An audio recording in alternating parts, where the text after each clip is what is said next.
Pendant des années, la Turquie a été un partenaire discret de la Russie.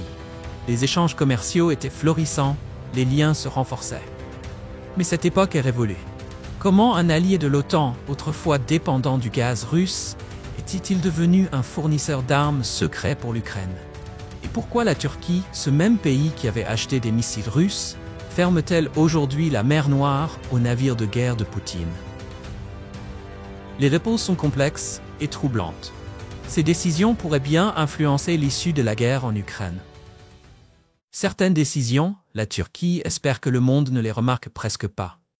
Pendant des décennies, elle a navigué entre deux mondes. Un pied en Occident, l'autre en Orient.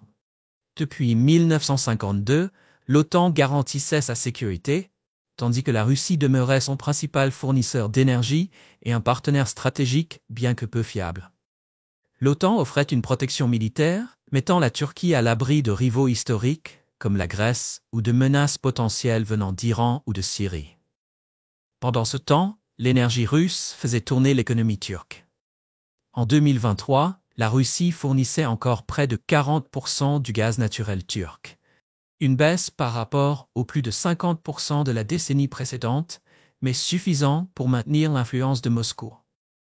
La Turquie était aussi devenue un point de transit crucial pour l'énergie russe à destination de l'Europe via le gazoduc Turkstream, achevé en 2020. En 2024, le commerce entre les deux pays dépassait 70 milliards de dollars, couvrant l'énergie, le blé et les métaux. Pourtant, cette alliance était purement transactionnelle, sans véritable confiance. Les générations plus âgées n'ont pas oublié les blessures laissées par les guerres entre l'Empire ottoman et la Russie. Les officiers turcs, en particulier ceux formés dans le cadre de l'OTAN, restaient méfiants envers Moscou.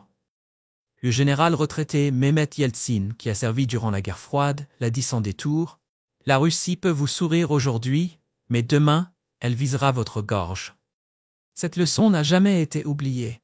En 2015, des avions turcs ont abattu un bombardier russe Su-24 près de la frontière syrienne. Moscou a riposté sévèrement, en interdisant les importations agricoles turques, en bloquant le tourisme et en suspendant les projets de construction. Mais à la fois l'OTAN et la Russie ont toléré ce jeu d'équilibristes, car Ankara était précieuse pour les deux camps. Pour l'OTAN, la Turquie constituait un rempart crucial entre l'Europe et les instabilités du Moyen-Orient. Elle accueillait des avions de chasse américains et contrôlait les détroits du Bosphore et des Dardanelles, points d'accès clés vers la mer Noire. Pour la Russie, la Turquie représentait la porte d'entrée vers les marchés gaziers européens et un facteur perturbateur au sein même de l'OTAN. Lorsque la Turquie a acheté le système de missiles S-400 à la Russie en 2019, cela a provoqué des tensions entre Ankara et Washington, ébranlant l'unité de l'OTAN. Mais quand la Russie a envahi l'Ukraine en 2022, ce vieux jeu d'équilibre s'est effondré. Sourire à Moscou tout en comptant sur l'OTAN pour se défendre n'était plus une option. Vous êtes-vous déjà demandé pourquoi la Turquie s'intéresse autant à la Crimée? Pour comprendre, il faut remonter bien avant 2014, jusqu'à l'époque où les sultans ottomans dominaient la mer Noire. En 1475, les forces ottomanes ont conquis les villes côtières de Crimée, dont Kaffa, un port essentiel reliant la mer Noire au commerce mondial. Mais la Crimée n'était pas seulement une terre stratégique. C'était un bouclier, une zone tampon qui protégeait Istanbul de l'expansion russe. La cavalerie ottomane, menée par les Tatars de Crimée, lançait des raids en profondeur sur le territoire russe, affirmant ainsi sa domination sur les steppes. Les Tatars de Crimée, un peuple turcique, vivaient sur la péninsule depuis des siècles. Sous la domination ottomane, ils prospéraient, unis par la culture, la foi et le sang. Même après la conquête de la Crimée par la Russie en 1783, des générations de Tatars ont fui les persécutions, s'installant dans la Turquie moderne. Yusuf Temir, descendant tatar de Crimée, se souvient de l'évasion de son grand-père face aux répressions russes dans les années 40. Les soldats sont venus à minuit, lui ont donné 15 minutes pour faire ses bagages. Au lever du soleil, il était sur un bateau, regardant une terre qu'il ne reverrait jamais. Ce cycle, déclin ottoman, expansion russe et intervention occidentale, s'est répété durant la guerre de Crimée, 1853 à 1856, lorsque la Grande-Bretagne, la France et les Ottomans se sont alliés pour freiner l'avancée russe vers la mer Noire. La guerre s'est soldée par une victoire coûteuse pour les Ottomans, mais la Crimée est restée un symbole durable de l'agression russe. En 2014, l'histoire semblait se répéter. Lorsque la Russie a annexé la Crimée une nouvelle fois, la Turquie n'a pas vu qu'une simple prise de territoire. Elle a vu un cauchemar séculaire ressurgir. Malgré l'achat de gaz russe et la construction de pipelines, Ankara n'a jamais reconnu la Crimée comme territoire russe. Pour la Turquie, le destin de la Crimée reflète le sien. Si la Russie renforce son emprise, la domination de Moscou sur la mer Noire s'intensifie, menaçant l'influence turque sur mer comme sur terre.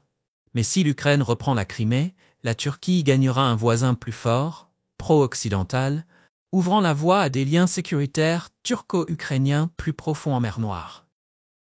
C'est pourquoi, malgré tous les accords commerciaux qu'Erdogan a pu signer avec Poutine, la Crimée reste une ligne rouge que la Turquie ne pourra jamais complètement ignorer. Avez-vous des liens personnels avec la Crimée ou un avis sur la position changeante de la Turquie? Partagez vos pensées dans les commentaires. Nous serions ravis d'entendre vos histoires et vos perspectives sur ce que l'avenir nous réserve. Pour la Turquie, l'histoire de la Crimée est une affaire personnelle. Mais pour la Russie et l'Ukraine, c'est bien plus que cela. Après l'annexion de la Crimée par la Russie en 2014, la péninsule n'a pas simplement changé de mât. Elle s'est transformée en forteresse, armée jusqu'aux dents et gardée comme un trésor par la marine russe. Aujourd'hui, si vous vous tenez sur les falaises du sud de la Crimée, vous verrez des navires de guerre fendre les vagues. Des tours radars balaient l'horizon. Des systèmes de missiles russes, capables de frapper des navires à 300 km, dominent la côte telles des sentinelles silencieuses. Les experts militaires surnomment la Crimée le porte-avions insubmersible de la Russie. Et ce n'est pas sans raison. Elle accueille la flotte russe de la mer Noire, offrant à Moscou un point d'appui stratégique près du flanc sud de l'OTAN, ainsi qu'un contrôle sur des routes maritimes vitales affectant l'Ukraine, la Géorgie et même la Turquie. Depuis 2014, la Russie a investi plus de 10 milliards de dollars pour renforcer cette base militaire. Mais la Crimée est bien plus qu'un simple atout militaire. Sous la mer Noire repose son véritable trésor, d'immenses réserves de gaz naturel. Avant l'annexion, l'Ukraine prévoyait d'exploiter ses champs offshore afin de réduire sa dépendance au gaz russe. Cette ambition s'est éteinte dès que les troupes russes ont pénétré à Simferopol. Les réserves de gaz offshore de la Crimée dépassent 2000 milliards de mètres cubes, de quoi alimenter l'Ukraine pendant plusieurs générations. Les sites les plus précieux, Skivska, Foroska et Odessa, étaient en cours de développement avec des géants de l'énergie occidentaux comme ExxonMobil et Shell. Après l'annexion, les forces soutenues par la Russie les ont saisis, transférant le contrôle à Gazprom. Pour l'Ukraine, perdre la Crimée ne signifiait pas seulement céder un territoire, c'était une catastrophe économique. En 2025, l'Ukraine importe désormais plus de 45% de son gaz naturel depuis l'Europe. Souvent à des prix plus élevés que ceux du gaz russe, obligeant Kiev à compter sur des flux inversés coûteux depuis la Slovaquie et la Pologne. Pour la Russie, conserver la Crimée assure une position militaire solide et le contrôle des flux énergétiques régionaux. Pour l'Ukraine, récupérer la Crimée signifie faire un pas vers une véritable indépendance énergétique en rompant avec l'étreinte gazière de Moscou. Quant à la Turquie, membre de l'OTAN, au cœur de cette lutte de pouvoir, le sort de la Crimée a des implications sérieuses. Si la Russie conserve le contrôle, sa domination navale en mer Noire s'accentue, augmentant la pression militaire sur la côte nord de la Turquie. Mais si l'Ukraine reprend la Crimée, la Turquie pourrait renforcer une alliance énergétique avec Kiev, réduisant sa dépendance au gaz russe et affaiblissant l'influence de Moscou sur Ankara. Si vous avez suivi l'annexion de la Crimée, ou si vous avez un avis sur le soutien que la Turquie devrait apporter aux efforts de l'Ukraine pour la reprendre, partagez vos pensées dans les commentaires. Et n'oubliez pas de vous abonner et d'activer les notifications. La suite arrive bientôt. Malgré son audace sur la scène mondiale, la Turquie a une vulnérabilité dont on parle peu. L'énergie. Et pendant des décennies, cette faiblesse avait un nom. Le gaz russe. Au début des années 2000, le gaz naturel russe est devenu l'épine dorsale de l'économie turque. En 2013, plus de 58% des importations de gaz de la Turquie venaient de Russie, alimentant maisons, usines et industries dans tout le pays. Mais cette dépendance avait un coût caché. Un coût que la Turquie n'a pleinement compris que lorsque la politique et la guerre sont entrées en jeu. Chaque fois que la Turquie s'alignait avec l'OTAN contre les intérêts de Moscou, une menace non dite planait. Et si la Russie coupait simplement l'approvisionnement? Ce n'était pas de la paranoïa. C'était une réalité que l'Ukraine et d'autres anciens États soviétiques avaient apprise à leurs dépens. Chaque hiver, Moscou utilisait les pipelines gaziers comme arme politique, coupant l'approvisionnement pour punir toute opposition. Les responsables turcs savaient qu'ils seraient les prochains si les relations se détérioraient. Mais pendant des années, Ankara a parié que les liens économiques l'emporteraient sur les conflits politiques. Ce pari a échoué.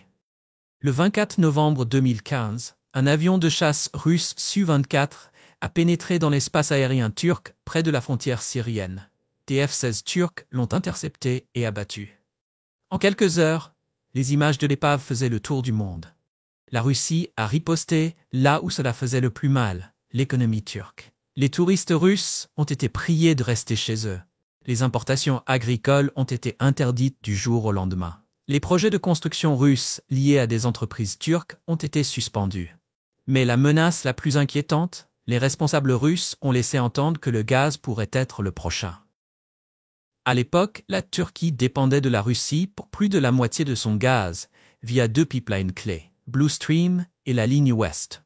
Sans cet approvisionnement, les usines auraient ralenti, les foyers auraient gelé et l'économie fragile de la Turquie aurait pu sombrer dans la récession. Hakan Demirel, ancien responsable de l'énergie à Ankara, a plus tard reconnu « Quand l'avion est tombé, nous avons passé 48 heures à calculer nos réserves de gaz. Si la Russie nous avait coupés, nous avions moins de 2 semaines. » Chaque décision devenait un pari, transformant la politique étrangère turque en une sorte de négociation sous pression. Dans les années qui ont suivi, Ankara s'est efforcé de diversifier ses sources d'énergie, construisant des terminaux de GNL, obtenant du gaz d'Azerbaïdjan et lançant le gazoduc transanatolien pour exploiter la mer Caspienne. Mais ces changements n'ont pas suffi à effacer le souvenir de la vulnérabilité passée et actuelle. Même en 2025, la Russie fournit environ 34% du gaz turc. Une baisse importante, mais encore assez pour que chaque accrochage diplomatique représente un risque.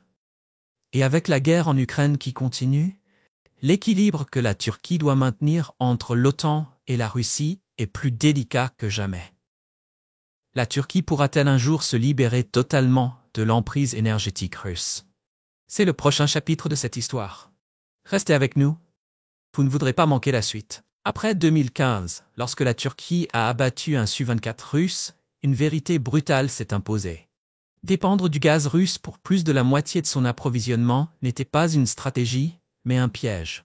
La leçon était claire. Si la Turquie voulait agir librement en Syrie, en Ukraine ou en mer Noire, elle ne pouvait pas laisser Moscou contrôler le robinet du gaz.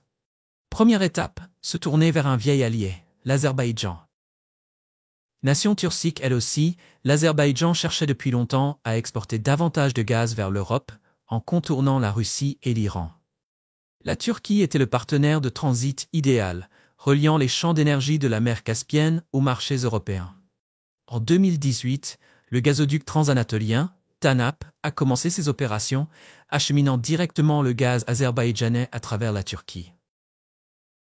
En 2025, TANAP fournissait près de 12 milliards de mètres cubes par an, couvrant 20% de la demande turque. Deuxième étape, l'essor du GNL, avec le Qatar et les États-Unis en tête. Le gaz naturel liquéfié, GNL, offrait à la Turquie la souplesse d'acheter du gaz à l'échelle mondiale sans avoir besoin de pipeline. L'expansion des terminaux de GNL a permis à la Turquie de conclure des accords avec le Qatar, l'Algérie et les États-Unis. En 2024, le GNL représentait plus de 28% des importations de gaz turc, contre seulement 12% en 2017. Troisième étape, l'ironie. Turkstream relie à nouveau la Turquie à la Russie. Même en tentant de se libérer, la Turquie est devenue un acteur clé de la stratégie énergétique de Moscou. Achevé en 2020, le gazoduc Turk Stream passe sous la mer Noire, livrant directement le gaz russe à la Turquie, en contournant l'Ukraine. Accueillir Turk Stream n'a pas seulement sécurisé l'approvisionnement de la Turquie, cela a aussi fait d'Ankara un intermédiaire pour le gaz russe à destination de la Bulgarie, de la Serbie et de la Hongrie. Cela a renforcé l'influence de la Turquie sur l'Europe, tout en maintenant ses liens avec Moscou, comme l'a déclaré l'analyste turc de l'énergie Fatih Karamolla en 2024. La Turquie ne veut pas couper totalement avec la Russie, juste assez pour maintenir Moscou sous pression, sans rompre la relation. Et vous, qu'en pensez-vous? La Turquie devrait-elle s'engager pleinement avec l'Occident et couper tout lien gazier avec la Russie? Ou ce jeu d'équilibre est-il la stratégie la plus intelligente? Partagez votre avis dans les commentaires. Même après l'incident aérien de 2015 et les efforts visant à diversifier les sources de gaz, la Turquie n'a jamais rompu complètement ses liens avec Moscou. Pendant des années, elle a maintenu un équilibre délicat. Acheter du gaz russe tout en vendant discrètement des drones Bayraktar à l'Ukraine. Cet équilibre s'est effondré du jour au lendemain, en février 2022, lorsque les chars russes sont entrés en Ukraine. La Turquie a dû faire un choix. Alors que les forces russes s'approchaient de Kiev, Ankara s'est retrouvée face à un dilemme. Rester fidèle à l'OTAN, son allié depuis 1952, ou préserver ses liens économiques avec Moscou, qui fournissait près de 40% de son gaz. Erdogan a hésité, appelant à des négociations, mais les actes de la Turquie parlaient plus fort.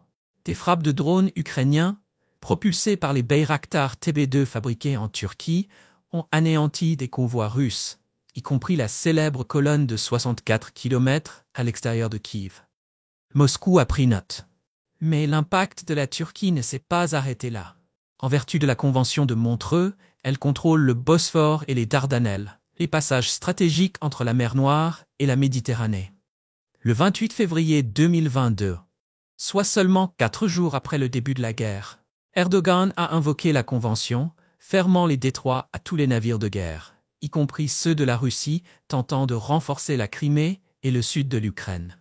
Sans tirer un seul coup de feu, la Turquie a coupé l'artère navale de la Russie. L'OTAN a salué cette décision, tandis que la Russie rappelait à Ankara combien de son gaz continuait de circuler sous la mer Noire. Au palais présidentiel, les conseillers d'Erdogan se sont empressés de rédiger des plans d'urgence énergétique, se préparant à une éventuelle coupure du gaz russe. Mais Moscou a retenu sa main. Couper la Turquie aurait aussi signifié priver la Bulgarie, la Serbie et la Hongrie, des pays que la Russie devait encore ménager. 3 ans plus tard, l'équilibre turc a disparu. L'illusion de neutralité, tirer profit des deux camps tout en évitant les décisions difficiles, s'est évanouie en 2022. À sa place, une Turquie plus décidée s'est imposée, continuant d'acheter du gaz russe à prix réduit, tout en soutenant ouvertement l'intégrité territoriale de l'Ukraine, sans plus prétendre jouer un rôle d'intermédiaire. En armant l'Ukraine et en fermant le Bosphore aux navires de guerre russes, la Turquie a mis fin à sa posture d'équilibriste en 2022. Il n'y avait plus de retour en arrière possible. Le choix était clair, du gaz russe bon marché ou le bouclier militaire de l'OTAN. Pendant près de 2 décennies, le gaz russe avait été la bouée économique de la Turquie. À son apogée, plus de la moitié du gaz turc provenait directement de Russie. Même en 2025, après des années de diversification, la Russie fournit encore environ 34% du gaz de la Turquie. Perdre cette source pourrait faire exploser les prix et aggraver les difficultés économiques du pays. Mais le gaz n'était pas qu'une simple énergie.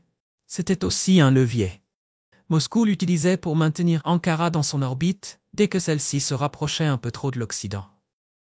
Et même si la Turquie possède la 2e plus grande armée de l'OTAN, avec plus de 775 000 militaires actifs et réservistes, la force seule ne suffit pas quand la plus grande menace se trouve juste de l'autre côté de la mer Noire.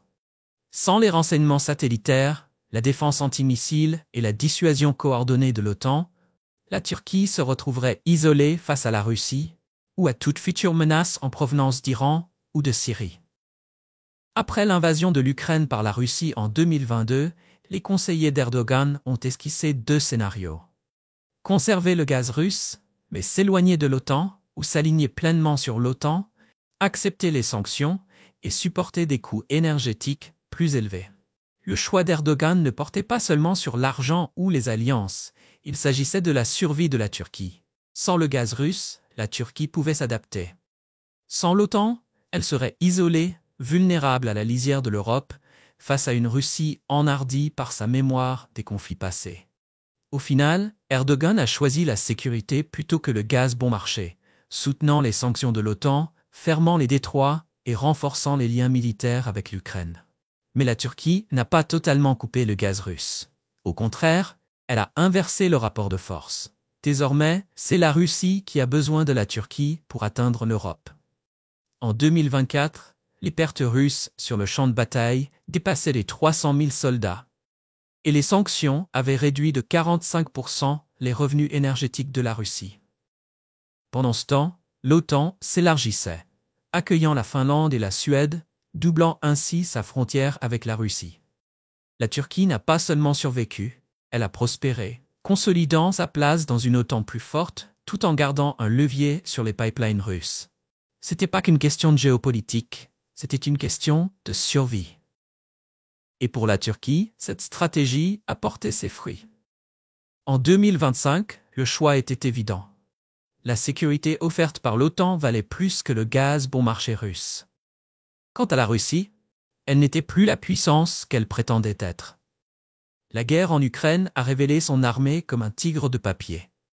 Considérée autrefois comme la deuxième plus grande armée du monde, elle s'est effondrée sous les frappes de drones incessantes, les échecs logistiques et un commandement désastreux. En 2025, plus de 350 000 soldats russes avaient été tués ou blessés.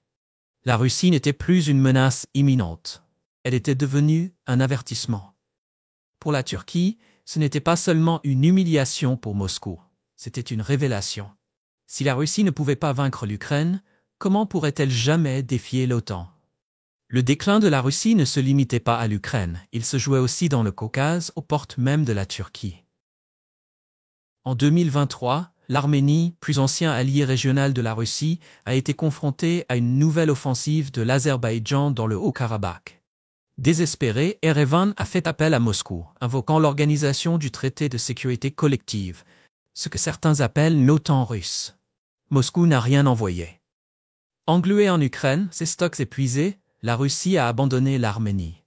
Livrée à elle-même, les forces arméniennes ont été submergées, cédant des territoires clés à l'Azerbaïdjan. Pour la Turquie, ce fut la confirmation d'une vérité brutale. La Russie n'était même plus capable de défendre son allié le plus proche. Cette trahison a résonné dans toute la région. D'anciens États soviétiques comme le Kazakhstan et l'Ouzbékistan se sont discrètement tournés vers la Chine, tandis que la Géorgie a accéléré sa candidature à l'OTAN. Soudain, la Turquie est apparue comme un médiateur plus fiable dans le Caucase du Sud, comblant le vide laissé par Moscou. Mais le déclin de la Russie n'était pas seulement militaire. Il était aussi économique. En 2025, les marchés européens avaient réduit leurs importations de gaz russe de plus de 80%, laissant Moscou avec des milliards de mètres cubes de gaz invendus et aucun acheteur. Désespéré, Gazprom a baissé ses prix de 40%, tentant de séduire des clients hésitants en Asie et au Moyen-Orient. Pour la Turquie, c'était un tournant. La Russie n'était plus une menace. Elle était devenue un acteur affaibli qu'Ankara pouvait surpasser. Moscou n'avait pas seulement perdu sa crédibilité en Ukraine et abandonné ses alliés, elle avait offert à l'OTAN une victoire inattendue. Et même l'OTAN ne l'avait pas vu venir. En février 2022, lorsque les chars russes ont pénétré en Ukraine, Moscou avait un objectif clair. Fracturer l'OTAN, exposer ses faiblesses et prouver que l'Europe n'était pas préparée à une véritable guerre. Au lieu de cela, l'invasion a déclenché la plus grande expansion de l'OTAN depuis la guerre froide, bouleversant durablement l'équilibre des forces en Europe du Nord et dans l'Arctique. Avant le conflit, l'OTAN était divisée. La France remettait en question son utilité. L'Allemagne hésitait à investir dans la défense.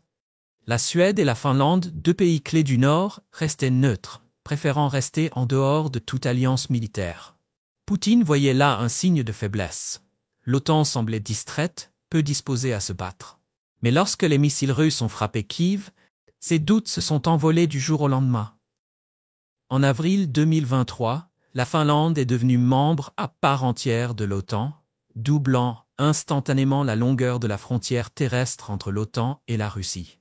Après des siècles de neutralité, la Suède a suivi, craignant que si l'Ukraine pouvait être envahie, n'importe quel autre pays pourrait l'être aussi. Au début de l'année 2024, le drapeau suédois rejoignait celui de la Finlande au siège de l'OTAN, à Bruxelles. Ce qui n'était autrefois qu'une alliance de la guerre froide s'étend désormais sur tout le flanc nord de l'Europe, avec des capacités renforcées dans l'Arctique, menaçant directement la base navale russe de Mourmansk. La Russie souhaitait une OTAN affaiblie. Pourtant, l'Europe augmentait ses dépenses de défense, l'OTAN s'est élargie, et la Turquie a renforcé ses liens militaires avec ses alliés nordiques et orientaux. Une OTAN plus forte signifiait que la Turquie pouvait davantage compter sur la dissuasion de l'alliance en mer Noire. Avec la Suède et la Finlande à bord, la Turquie a gagné de nouveaux partenaires pour le partage de renseignements, notamment pour les opérations navales dans l'Arctique et la Baltique, renforçant ainsi sa posture maritime en Méditerranée et en mer Noire.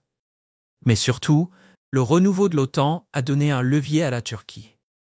En se positionnant comme médiateur clé entre anciens et nouveaux membres, la Turquie a renforcé son influence au sein de l'Alliance. Avec une OTAN plus forte que jamais et une Russie plus affaiblie que prévu, la Turquie s'est retrouvée dans une position qu'elle n'avait plus occupée depuis des siècles. Un véritable faiseur de paix entre l'Est et l'Ouest. Elle n'était plus simplement un intermédiaire, mais le seul pays dont l'OTAN et la Russie avaient besoin. Pour l'Occident, la Turquie contrôle les Dardanelles, la porte d'entrée stratégique vers la mer Noire. Pour la Russie, la Turquie reste son seul canal diplomatique fiable pour dialoguer avec l'Ukraine et l'OTAN. Peu de gens s'attendaient à ce que la Turquie endosse ce rôle de médiateur, mais c'est exactement ce qui s'est passé. En mars 2022, la Turquie a accueilli les premiers pourparlers entre l'Ukraine et la Russie à Antalya. Les négociations ont échoué, mais la Turquie a gagné une crédibilité mondiale en tant que médiateur neutre. Lorsque la Russie a bloqué les exportations de céréales ukrainiennes, la Turquie est intervenue, négociant l'accord céréalier de la mer Noire aux côtés des Nations Unies. Plus de 33 millions de tonnes de céréales ont été exportées, prouvant que l'influence turque ne se limitait pas à sa région, elle était bien mondiale. Plus tard, en 2022, la Turquie a discrètement accueilli une réunion classifiée du CISVR pour désamorcer les tensions nucléaires. Aucun communiqué officiel n'a suivi, mais des fuites ont confirmé que les discussions portaient sur la réduction des risques nucléaires. Des échanges trop sensibles pour la diplomatie publique, mais trop essentiels pour être ignorés. Quand le monde avait besoin d'une pièce silencieuse, la Turquie en a ouvert la porte. Aujourd'hui, elle joue un double rôle, alliée de l'OTAN et canal discret de la Russie. L'OTAN compte sur la Turquie pour contrôler l'accès à la mer Noire. La Russie dépend de la Turquie pour contourner les sanctions et négocier discrètement. Même l'Ukraine envisage la Turquie comme partenaire pour de futures discussions de paix. J'espère que tu as aimé la vidéo d'aujourd'hui. Si c'est le cas, n'oublie pas de cliquer sur le bouton j'aime et de t'abonner à la chaîne pour ne pas manquer les prochaines vidéos passionnantes. Ton soutien nous aide à continuer à créer du contenu encore meilleur. Assure-toi de regarder la prochaine vidéo qui apparaît à l'écran, je suis sûr que tu vas l'adorer. N'oublie pas de laisser un commentaire sur le pays que tu aimerais que nous explorions prochainement. Merci beaucoup d'avoir regardé et à très bientôt dans la prochaine vidéo.